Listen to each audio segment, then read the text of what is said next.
I just think that we are now going to start the process of denuclearization of North Korea. And I believe that he's going back and will start it virtually immediately. And he's already indicated that. And you look at what he's done. So we got our hostages back, but they've blown up one of their sites, one of their testing sites, their primary testing site. In fact, some people say their only testing site. They're getting rid of a missile, which isn't in the document that was done afterwards. They're getting rid of a missile testing site. They're doing so much now. So it's a process, and it's really moving rapidly. Okay, rapidly is good. That is an excerpt from Sean Hannity's interview, exclusive cable interview. You'll see tonight, 9 p.m. Eastern Time. Let's bring in Ben Shapiro, editor-in-chief of the Daily Wire, syndicated columnist and the host of the Ben Shapiro Show. Ben, good morning to you. Good morning. Hey, how are you? Well, we saw some history. First time an American president has ever exchanged words with any leader from North Korea. Now they start the detail light process of denuking North Korea. What's your major concern? Well, a major concern is that if you thought of the flag that was next to the American flag as a Nazi flag rather than a North Korean flag, then I think everybody would see the concern. This is a slave state with 25 million prisoners and a gulag system, hundreds of thousands of people wide. The president's praise for the dictator of North Korea was disquieting, and here's the reality. Diplomacy is a tactic. It is not an outcome. And the triumphalism that seems to be appearing in so many places this morning, where everybody's very excited that President Trump met with Kim, that's not justified by the outcome yet. Okay, maybe it will be. Maybe President Trump actually got some serious concessions out of the Kim family. But that would be the first time, because virtually every other president has failed in doing that. And the piece of paper that got signed yesterday is frankly weak. I mean, this is not a strong piece of paper. If what Trump says in that interview with Sean is exactly correct, then we'll all be celebrating. But I want to wait to see if that actually ends up being correct, because there's no history of this family ever having not lied to the West. Well, it appears that he wants to make some changes. I mean, he fired three of his dad's hardliners, and seems to be taking advice from other people instead of the people that ran that awful regime before. Clearly, this guy also has killed some of his family members. You're right about the 25 million. What does the president need to do to try to change his mindset so that he takes all of these people out of captivity and treats them fairly and feeds them?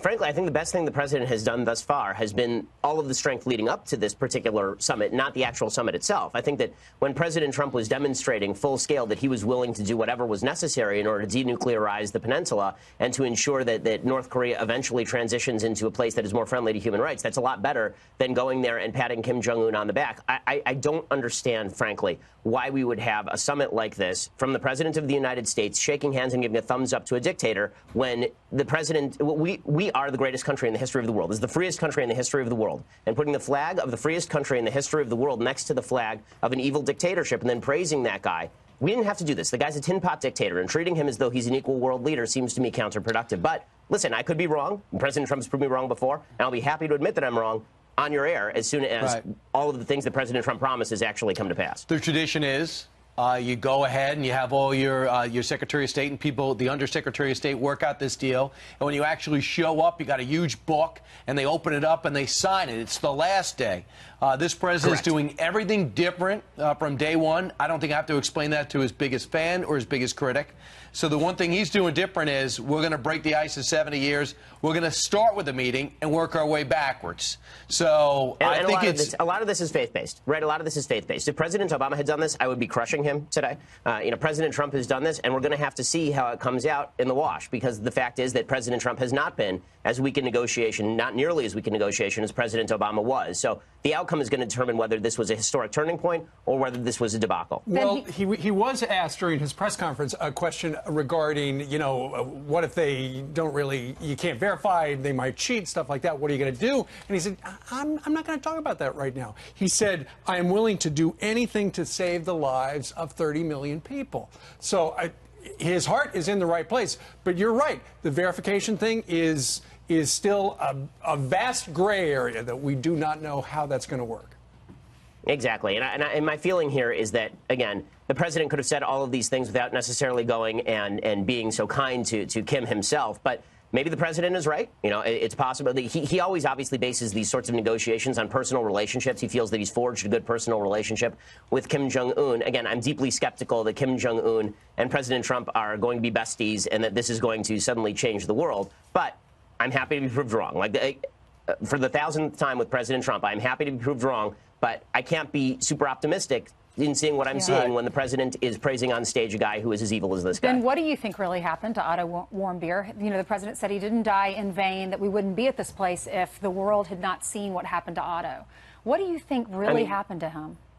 He was beaten to death. I mean, he was beaten to death by the North Korean prison guards. I mean, this is and the North Koreans. It's a brutal dictatorial slave state. Why did they do that to him? Why the other three came back safely, and now his family? You know, they're left to wonder, why did you do that to our precious child? Yeah, I mean, I wish I had some sort of vision on why that happened, but if the president really wants to make sure that Otto Warmbier didn't die in vain, then I think that it is incumbent on him to be as harsh as humanly possible on the Kim regime, rather than, you know, hand-holding and patting and giving the thumbs up. I don't think he deserves the Trump thumbs up yet. Being that there's such a bizarre country in North Korea, the president's always said, and Lindsey Graham has backed him up and kind of said it, one way or another it's going to get solved in his first term. So either it's going to be the peaceful way or it's going to be through conflict. This current situation can no longer exist. The status quo doesn't work. And they need to understand that military threat. Do you buy that? Well, I think they certainly need to understand the military threat, which is why I hope that the president's words in the last 24 hours about ratcheting down military exercises, and he even made some comments in his press conference about pulling troops off the peninsula. I think that's actually the exact opposite of what we ought to be talking about with regard to North Koreans. The reason they're coming to the table is because President Trump is a guy with a fist inside the velvet glove. And if you take away the fist, I think all that's left is an empty glove. I think he said that the war games were going to be on hold and the troops in South Korea will stay for now. Right. But stay tuned. Yep. All right. Ben, thank you very much. Ben. Great hearing from you today from L.A.